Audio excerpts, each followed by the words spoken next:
Thank you so much for joining us today for Look Great in the Inbox. We're going to talk about the 7 don'ts of email design.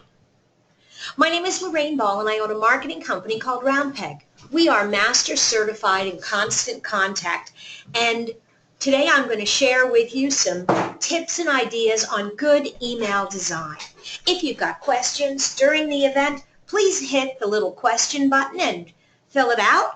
And if you have some questions after the event, I'm going to send a follow-up email. Feel free to reach out at that time. So let's get started. Today's program is sponsored by Constant Contact. And while there are lots of other email marketing tools out there, I have to admit this is my favorite because it has all the campaigns that you need together in one place. Newsletters and announcements, offers and promotions, feedback and surveys, and even event registrations. You can manage all of these different types of marketing from one dashboard. So let's get started. The truth is that first impressions matter. And when you are sending email marketing, you are making an impression. And the first thing that happens when someone opens their email is, what does it look like?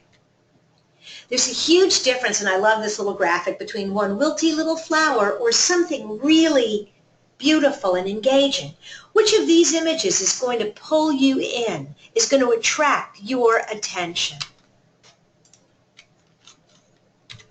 The same is true in email. Look at the difference. 2 very similar messages. Simple email or email marketing. When you've got colors, when you've got variations in size, when you've got appropriate and limited images that pull your eye, you're going to have a much bigger impact. You're going to pull people in and get them to interact with your email. And so today I'm going to go through the things you should keep in mind when you're designing your email marketing. It is impossible today to talk about email marketing and not talk about the impact of mobile on email. Today, 51% of emails are opened on mobile devices. And so if you are going to design email campaigns, it's not enough to look at them on your great big wide monitors. You need to make sure that those emails look as good on a mobile device as they do on your desktop. Now, fortunately, Constant Contact has a series of mobile responsive templates that make this easy, but it really changes how we think about email design, how we think about layouts, because you really need to organize your information in a way that is easy for people to interact with your content from their phone. When email doesn't look good on mobile, we know that 80% of people who open up an email on their phone and it doesn't look good, they're more likely to simply delete it without reading. And worse than that, not only do you lose the opportunity to share that piece of content, but 30% of people will also unsubscribe. So sending one bad-looking email is bad because you don't get the readership or the interaction on that email, but you also lose a significant percentage of your audience for future communication. So how do we avoid all of that? Well, today we're going to talk about all of the don'ts. Forgetting your branding, hard to read fonts, wrong colors, disorganized information, bad use of images, ignoring social media, and ignoring mobile. Let's get started. Step number 1, and the entire presentation today is going to look like this. It's going to have a what not to do and a what to do. So you can really see some side-by-side comparisons on how you can improve maybe your email campaign. First one, you want the email to look like your website. You want it to feature, and we're going to do all of my examples, or most of my examples are going to be for this Half Moon Yoga Studio.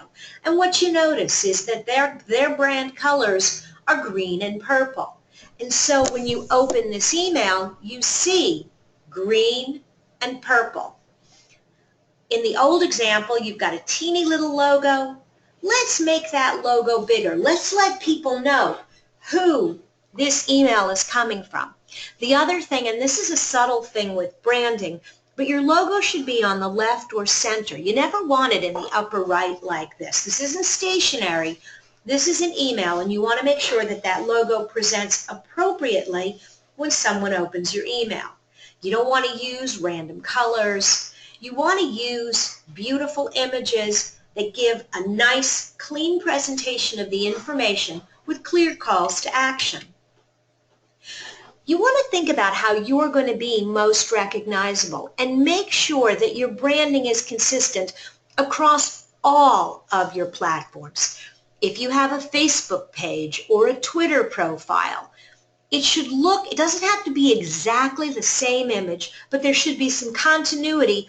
So as people move from place to place, as they go from your website to social media to your email, they feel like they're interacting with the same company. This is a really nice example, Baked by Melissa. What you see here is their website has this giant picture of their 3 featured Cupcake Karen. You've got some very specific text styling. As you move to the email, you see that they've brought a lot of those elements in. There's the navigation, and it's in the same style that you saw on the website. They're still talking about the Cup Karens. It's a different picture, but it's certainly the same kind of image. You see the same nationwide logos. When you go to Facebook, again, the feature is the same. Now, one thing I would suggest, I think they're making a mistake by trying to do their company name and the little cupcake. I would really blow that cupcake up and make that their entire avatar there. And as you're thinking about consistency, it's not just the logo and brand colors. It's also the language, the text, and the way that you phrase things. One of the things that you'll see on a lot of Roundpeg information is it's never contact us, it's always let's chat or let's talk. That very personal, friendly tone is part of our branding, and it's part of our brand voice. And so in words and in images, you want to have that consistency from your email to your website to your Facebook.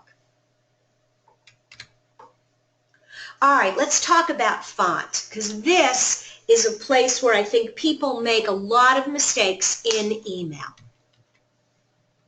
Again, kind of the good and the bad. What you see here is here's a font, here's a different file font. Oh wait, here's a different style too. It's hard to get a sense of what this brand is about. Standardize 1 or 2 fonts. Make sure they're both readable, and we're going to talk in a minute about some of the best and most readable fonts, but no more than 2 fonts. Now what you see here is in the Half Moon Yoga Studio, they actually have 2 fonts in their branding. They've got a serif and a sans serif. They could use both of these in the email, but they've chosen to use kind of one pretty consistently, and I think it gives it a nice, clean look. Here you've got, this looks like a typewriter, we've got some script, we've got, I don't know what this is. Don't do this. It's a very jarring and very unpleasant feeling, and it's also hard to read. So let's talk about fonts. There are lots of different style fonts. These are all the letter A, but they're each a little bit different.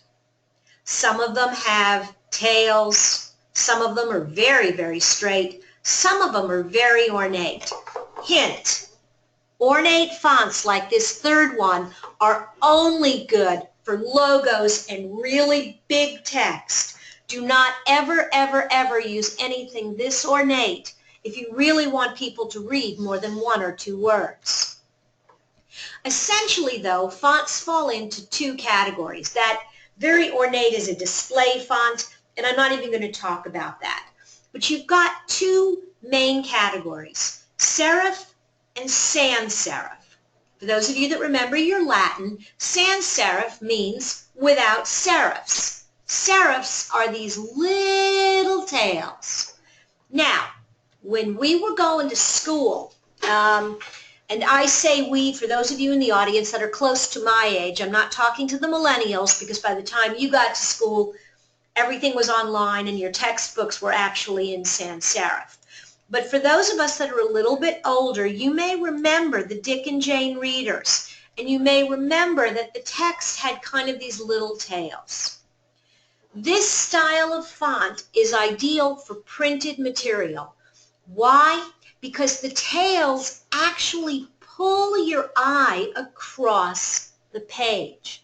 And if you present someone with a page of serif and sans serif font, they actually will read the serif font faster than they can the sans serif. That's why it's great for printed material. Some of the most popular serif fonts are Baskerville, Georgia, Times Roman, Palatino, Clarendon. I'm trying to remember the most common Microsoft one. It's escaping me right now. The problem is that this font is great for printed material, but it's a little harder to read online. Why? Because the fonts get really small, and as the fonts get really small online, the serifs actually blur a little bit. So in a digital age, we find that sans serifs are much easier to read on web. So you tend to see them on websites and social media. Some of the most popular serif fonts you're probably familiar with: Arial, Helvetica, Verdana, Calibre. If your brand, if your logo, if you're a bank or a financial institution, your logo probably has this very traditional serif font. My recommendation is use it for your headlines, but keep your body copy in these sans serif fonts. It makes it significantly easier to read. What not to do, what to do. I wish I could tell you that nobody does this. We actually, this one is not one of my clients' emails, but we do have a client that if we let him go, he will produce something like that looks like this. And it's bad. It's bad because there's too many colors, there's too many fonts, you don't know where to look. One of the things that you really want to do, and I think this Sunset Travel is a great example, is have a consistent flow through your email. Move people down. Let them know what they're supposed to do and what they're supposed to do next. This is a really good example of using sans serif fonts in the body copy, but then just in one interesting location, they've got this display font. I think this might be Palatina, and it's really nice for just get your attention. It's not as important as the Book Now button, and you'll notice that's a little more prominent, but it's still a really nice, oh, I should pay attention to that. Use display fonts like this very, very sparingly. The other thing that I really want you to look at here is how they use both font size as well as upper and lower case to set priorities. You can see that this text is not as important as this text. Now, I have a bias, and I'm going to tell you my bias, and you can choose to use it or not. I think call to action buttons should always, always, always be in all caps. When you're typing in all caps, you're kind of shouting at people a little bit. Hey, look at me, pay attention. And so using all caps in your call to action is really good. Using all caps here for the titles, I think is great. I do not like this text right here. To me, that's too many words to be in all caps. My recommendation is if you have a sentence, I would prefer either title case, where the first letter of each word is capitalized, or just use a slightly bigger font to set that priority.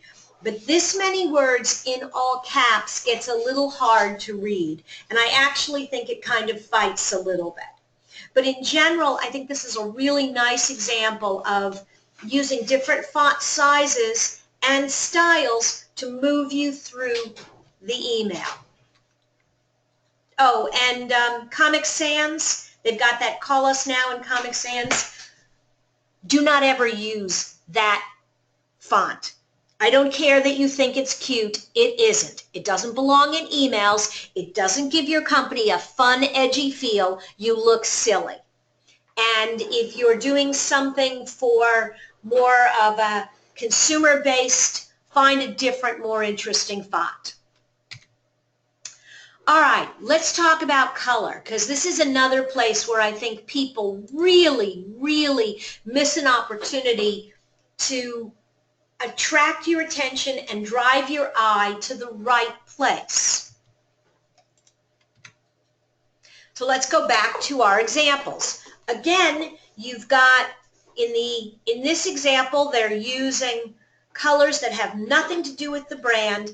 Here they're using colors that are right on brand. The other thing that I think is really well done in the half moon example is the button. The call to action is in purple. It jumps off the page. They have selected a color that really pulls your eye and says, pay attention to this. The other thing that they do in this site, in this example, and I can't imagine what they were thinking, this dark green, it isn't a brand color, and now they've got dark green background with black text on top of it. On a good day, wearing glasses, I can't read that. If that's on my phone, you can forget it. All right, so let's take a look and let's talk about good and bad of colors. Why? 85% of shoppers buy a product specifically because of the color. Color is important. In 80% of cases, color increases brand recognition. People are more likely to recognize your emails and connect it with your brand if the colors are consistent. Kind of a funny side note, Roundpeg, my company colors are blue and teal. And I'd been in business about 2 years, and my logo had been the blue and teal. And another consultant came into the market, and she saw my logo and actually changed her logo to match my colors.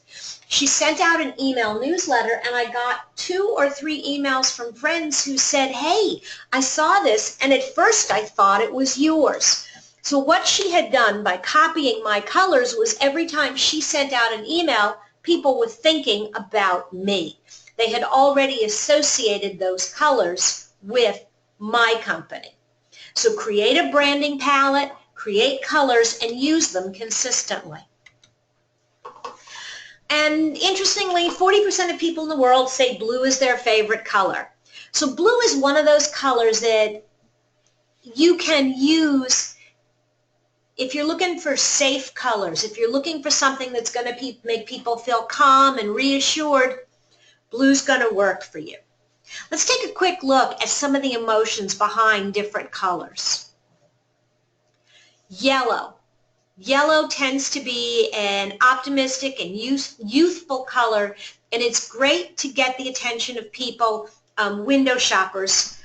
It's a nice color for a call to action button. I kind of like white text on the yellow instead of the dark. Something to be careful about yellow, however, is you have to use it in small doses. Large doses of yellow will make people nauseous. I'm not kidding.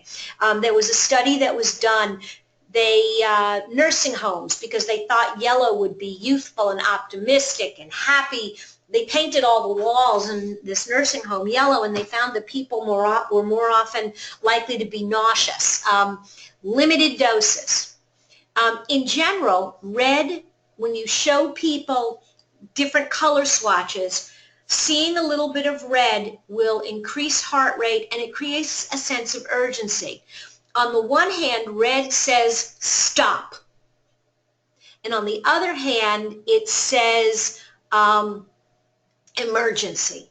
So if you are using red, when you use it red and black, it can be a really polished kind of look. But if you use a lot of red, you're going to kind of up people's energy a little bit, and it may be a good or bad thing. It's not going to be a calm, relaxed interaction with your brand. What I typically like to see is, if you're running a sale, people tend to associate red with clearance sale signs. That works really well. Don't do a lot of text in red. It's really hard to read. Blue tends to be associated with trust and security.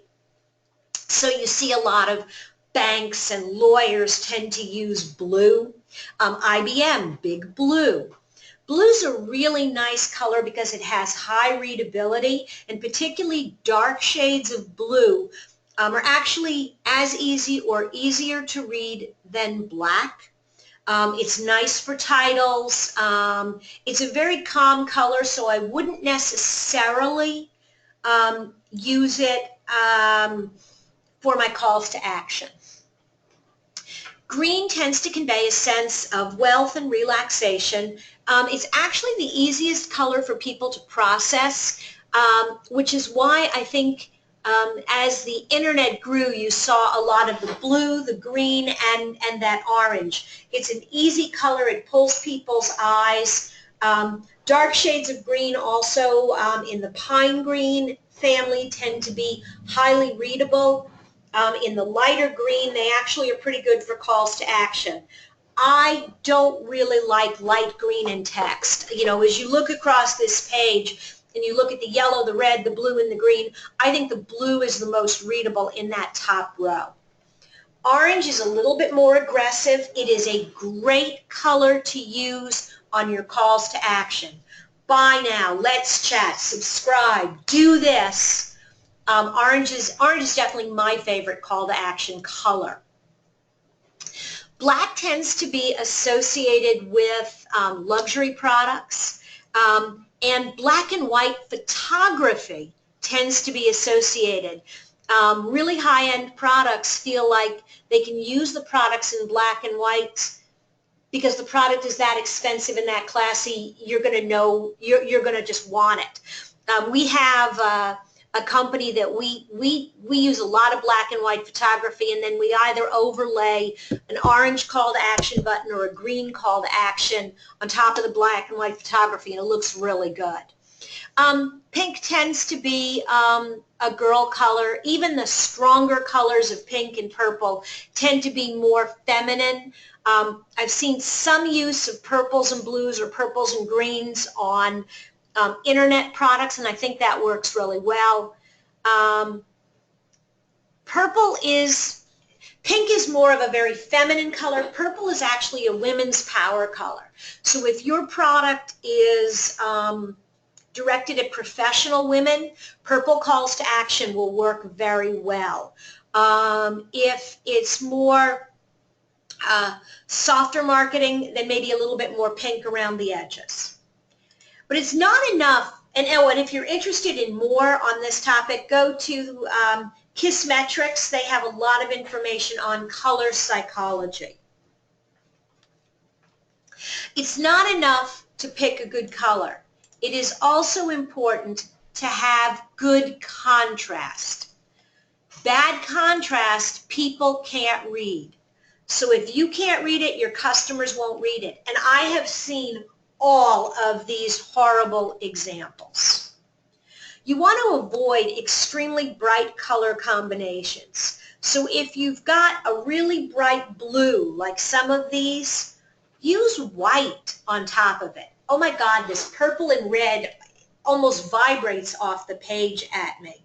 I can't imagine why anybody would think this pink color would ever be usable. The other thing that you have to remember is that color is going to look different on different people's screens. Depending on how I have my monitor adjusted, I'm not going to see exactly the color combination. And so, especially on some of these really low contrast, it may be even more unreadable. Avoid bright or textured backgrounds. We run into this a lot where we want to put text on top of a picture. If you're going to put a picture, make sure your font is larger than normal, or that you have muted the picture a little bit. If you're going to put a pattern underneath, again, don't use a color. Like here you've got this gray with black stripes, horizontal, and then black font. If you're going to put text on top of an image, make sure the text color is something that is not in the image, so there's no blurring. You want really good contrast. You don't need too many colors. 2 or 3 colors in an email is just fine. And then you also want to make sure you don't do like light text on a light background or dark text on a dark background. Here, and then there are just some color combinations, like this red on gray, you can't even read it. Contrast, contrast, contrast. Here they've got a lot of white on, well, no, they do a little bit of both. If you got a light background, do dark font. If you have a dark background, do light font. And play with it. You know, if you're using kind of an in-between color, try both a dark and a light and see which one is easier to read. And then go with that one. The other thing that you really want to do, we talked earlier about kind of matching the colors of your brand. If you're not sure exactly what colors your logo is, you can use either the digital color meter, it's part of the Mac product, or go to colorcorp.net and you can kind of upload a picture and then go ahead and click on it, and ColorCop will actually tell you this here is the web formula. Write these down, keep these as part of your brand kit, and use them consistently. If you don't have standard brand colors, if you haven't done that, you may want to go to either Adobe, color.adobe.com, or Color Schemer. Put in the color of your logo, and it will give you some recommended colors that will go with it, that will contrast and make a really nice kind of brand package.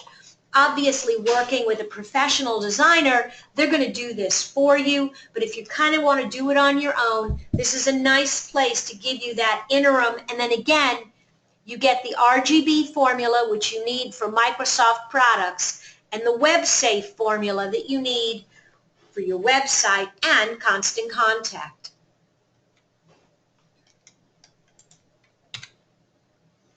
All right, organization.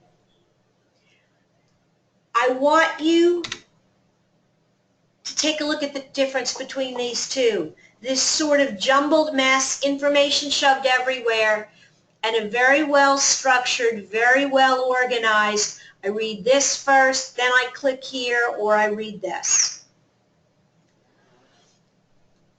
It takes more time to set priorities. It is hard to make a decision. Is this more important than this? But you have to. If you don't set priorities, your customers will set them for you, and they may or may not go to the thing that you consider most important. The other thing with organizations is you really want to think about what kind of campaign you're running. And this is one of the things I really like about Constant Contact is they've got these really nice templates for newsletters or promotions or fundraisers, so you can kind of use their template as a starting point, and the information is going to be pretty well organized. So here are a couple of examples. This is a nice product promotion email. There's a great featured product up top and then lots of other products people can buy. For a not-for-profit association, little bit of news, maybe a picture, click more to read. And here we actually use a very simple blank template for our weekly email. After today's phone call, you'll get one of these, and if you want to unsubscribe, that's fine. But you'll notice we use a very, very simple format. Title, little bit of text, read more, little bit of text, read more. I don't try to tell people everything they need to know in the email. You shouldn't. It's at a glance, give me a tease, and if I'm interested, I'll read more. Don't forget images. We are living in a digital age. Pictures are powerful. Whether it is your email newsletter or your website or your social media platform, good, relevant images. And I'm going to say that again. Good, relevant images are critical. The first image, of course, is your logo. And your logo should be placed center or far left. And it should be a decent size. The second thing is a featured image. This is a really powerful part of your campaign. And if you don't have a good original photo, you might want to use something from stock photography. But if you use stock photography, make sure you download the image and don't continue to use the watermarked sample. If you're going to put tiny little images in your email, don't bother. They don't add any value. They're too small. Just skip them. And definitely don't kind of shrink or stretch them. Make sure that you use the accurate size so people don't look super skinny or completely unreadable. Why are images important? 82% of people pay more attention to email with pictures. When you are using a picture, you want to make sure that you remember the alt text. When you upload an image, you have an opportunity to put an image title and text that will appear if someone doesn't download the picture. About a third of people screen their emails and don't download the images right away. If you don't put alt text, they just see a big empty box.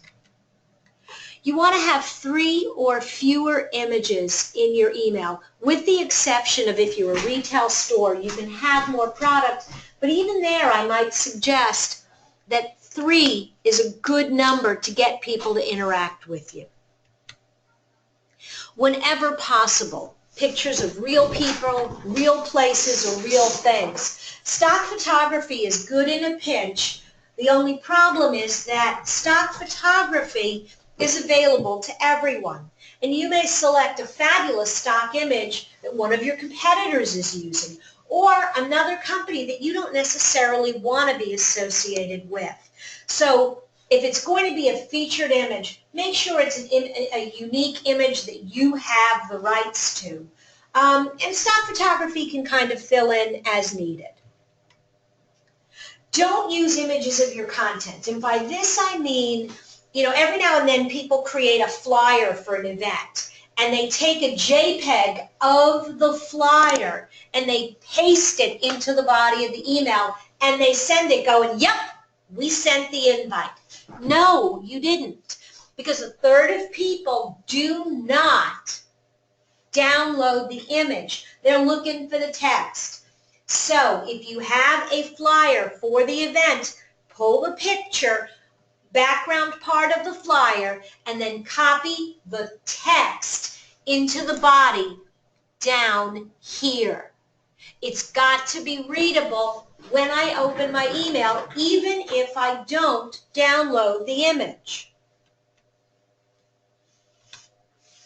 While I'm on the subject of images, think about video as well. Video now can be integrated very easily from Vimeo or from YouTube right into your email. And so people can watch the videos with just a click. We've seen a lot of great engagement on emails that include video. Mention your video in the subject line. Let people know there's a video. Consumers are actually 50% more likely to read emails that include video. 50%. But if you're going to put a video in an email, keep it short. People are looking at it on their phones. They're reading their email on the fly. If you have a video that takes too long, people will click out. If you've got a longer video that you want people to watch, put a snippet in the email and then put a link that says, for the rest of the email, click here. You might use videos for product demos, testimonials, promotions. There are lots of different ways to use video. And again, if you're looking for more information on the subject of video, go ahead and check out Animoto, the 2015 Video Marketing Cheat Sheet. Let's pop back to pictures for a moment, and I'm gonna spend a little time here because this is really important. When you are selecting images, you can always go smaller, but it's hard to go bigger. If you upload a teeny tiny image and then try to stretch it to fit a larger space, it's going to get grainy. The ideal size, if you want for your constant contact, your images should be 600 pixels wide. For the header, 600 by 200 or 600 by 150 works really well. For other places in the email, they can be any size. They will scale down. But if you go 600 wide, you're going to have a nice presentation. Let's talk about using your own images or stock images that you have the rights to. Every now and then I have people who say, well, I searched on Google, I found a picture, I found it on Google so I can use it, right? No, you actually can't. Sometimes those images are copyright protected. And if you are caught, you can pay some pretty hefty fees. Now, the odds that you'll get caught in your email are probably less, but I've had clients who've used those images on their website, and they've gotten phone calls and emails from the owners of those pictures. And don't think they can't find you. I'll tell you in a minute how easy that is to find. But I want to give you two sort of sad stories. The first one was a not-for-profit I was working with, and they found an image of the Indianapolis skyline, and they found it on Creative Commons and thought they had the rights to use it because it was on Creative Commons. They used it as the featured image on their website, which was a site for things parents could do with kids in Indianapolis. Unfortunately, the picture had been taken by an amateur photographer who was a full-time lawyer. And the lawyer reached out and said, guys, that's my picture. You can't use it. And because you did use it, I want to be paid for my work. That'll be $1,500. Have a nice day. And quite honestly, they had no recourse. If they had gone to court, they would have lost. And so they had to come up with $1,500. In another instance, a client downloaded an image. They thought, again, that they could use it. Turns out the image was the property of National Geographic, and they were not happy about their image being used in a commercial venture, and the bill for that was about $600. And again, not going to win. If you don't own the image, if it's not your photograph, or if you have not downloaded it from a stock photography site that gives you the rights to use it, don't use it. There are so many good stock photography sites where you can get free or inexpensive images. When you do use any of these sites, keep a record of where you got the image. Now, I suppose you're wondering, how did National Geographic or this attorney know their image was being used? There are actually software tools where I can upload one of my photographs and I can find if that photo is being used anywhere else on the net.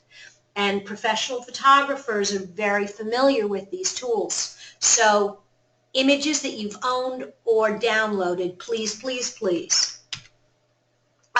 What's really nice is there's a great library of stock photos in Constant Contact, and these images are images that Constant Contact has already vetted. You can search by topic. There are both free and fairly inexpensive images, and you can use any of these in your email. You can also upload from your social networks or from your own personal library. So use photos you have the rights to. Next, I think this is where people really miss an opportunity. Make your email shareable. Number one, this web version, having trouble viewing this email, click here. Remember to include that in your email. Also, this URL you can then share with other people. Having social share buttons actually increases click-through ratings by 158%. So encourage people to share and to follow you on social platforms. But do more than that. There is an automatic social sharing tool in Constant Contact. So when I create an email, I can set it up so it automatically posts to my Facebook page or my Twitter feed or my LinkedIn page, and then encourage people to like, share, and retweet it. My community knows me and they're familiar with Roundpeg, but if one of my friends shares information from my email and someone sees it who's not on my email list, I have an opportunity to reach new people, create new relationships, and grow my prospective customer list. So, what to do, what not to do. This little quick links here, website, like us on Facebook, check out our blog. Take advantage of the tools, the images and visuals that people recognize. And here's the social share tool. Here's a little bit closer look. After I create an email, I can go to my social share screen. It will pre-populate text. I can change it. I can decide if I want it to post to my Facebook, Twitter, or LinkedIn page. I can have it pull an image from the email, or I can upload a different image. And then this is what it looks like on the Facebook page. There's the text. Go back again. There's the text and the picture. And now you see text, picture, there's the offer. And when someone clicks here, it takes them to the email. Last but not least, I'm going to end where I started, which is talking about mobile and some things to do and not do in terms of email design for mobile. Again, look at your example to the left and your example to the right. Which one are you going to be happier reading on your cell phone? Let's break it down and see why the one on the right is so much better. First, let's look at kind of some mistakes and how we get there. Tiny fonts, too much text. This is grammatically correct. It is one paragraph. My rule is 7 lines. Even if it is one paragraph, break it up. Have a space here. Make it easier for people to read. The second thing is 2 columns on a phone are ridiculous. You want to go to 1 column. Keep it simple. See how the text is broken up. See how they use headers and footers in a little bit of different color to kind of break up the information. Let's go back. It's all kind of in there, sort of jumbled, or very clearly presented. The next thing is pictures. Make sure that your pictures are sized correctly. You don't want somebody opening up the screen and kind of having half the picture bleeding off the page. You don't want it to be hard to read. And the other odd thing is, I'm looking at a whole screen. I don't even know what I'm supposed to do. I know it's from Half Moon Yoga, but that's about all I know. Now you're thinking to yourself, well, Lorraine, they'll just scroll down. It's not that hard. You simply move your thumb. People are lazy. Some people will, many people won't. And if they don't, you miss an opportunity to make a sale. This is a much better example. The image is scaled to fit the page. There's clear headlines and a very specific call to action. What am I supposed to do? I'm supposed to register. When you create an email that looks great on mobile, one of the nice things is Constant Contact actually has an app for your mobile phone where you can actually build an email campaign from your phone. Personally, I find it a little difficult to type long bits of text, but I love the Constant Contact app to check my results or to register people on the fly. So let's put it all together. We're going to go through a quick checklist, review everything I talked about, and send you on your way. Anatomy of a great email.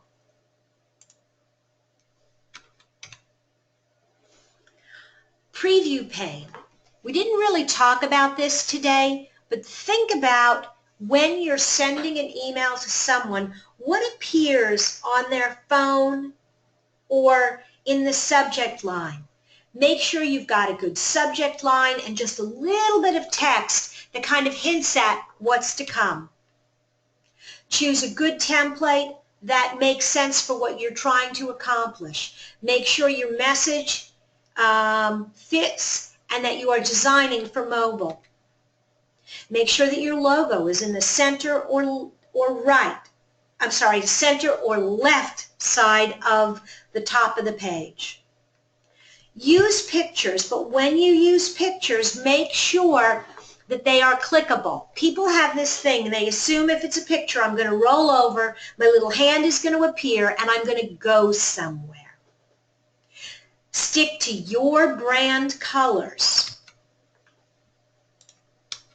so it looks and feels like you. Less is more. You don't have to have huge paragraphs. Little bit of information, call to action. If people want more, drive them to your website. Less is more. Focus on relevant content, 3 or fewer images. About 20 lines of text is going to have the highest click-through rating. You start getting longer than that and people get bored along the way. One key call to action. Scroll lines really don't exist anymore. I would say top third of your email is a good place for your call to action. Use social media buttons. Wow. Okay. We covered a lot of information in the last hour. If you want to learn more, we've got some local resources on the Roundpeg website. If you're not using Constant Contact and you'd like a free trial, you can get started. And there's also a wonderful blog library on Constant Contact and at Roundpeg. If you have questions, feel free to contact me. If you're ready to get started, you're going to get an email after today's program. Go ahead and sign up. Thanks again for joining us. Remember, there is an entire day's worth of presentations, so be sure to take advantage.